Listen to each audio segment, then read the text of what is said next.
হৃদরোগে জটিলতা কাটিয়ে গেল ২৮ মার্চ রাজধানীর এভারকেয়ার হাসপাতাল থেকে বাসায় ফিরেন তামিম ইকবাল। সেদিন দুপুরের দিকে তিনি হাসপাতাল ছেড়েছিলেন। তখন থেকেই বলা হচ্ছিল উন্নত চিকিৎসার জন্য দেশের বাইরে নেওয়া হতে পারে তামিম ইকবালকে।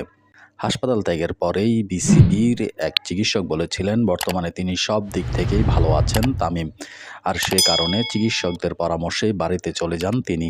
পরবর্তী চিকিৎসার বিষয়ে পরিবার সিদ্ধান্ত নেবে। এক সপ্তাহের বেশি সময় নিজ বাড়িতে অবস্থান করছেন তামিম। এখন কী অবস্থায় আছেন তিনি খোঁজ নিয়ে জানা গেল বেশ ভালো আছেন জাতীয় দলের সাবেক এই ওপেনার। বিসিবির প্রধান চিকিৎসক দেবাশিস চৌধুরী জানান, উন্নত চিকিৎসার জন্য তামিম যাবে সিঙ্গাপুরে। তবে কবে নাগাদ যাবেন সেটি অবশ্য নিশ্চিত করে বলতে পারেননি, যদিও ধারণা করা হচ্ছে খুব দ্রুতই বিদেশে যাচ্ছেন তামিম।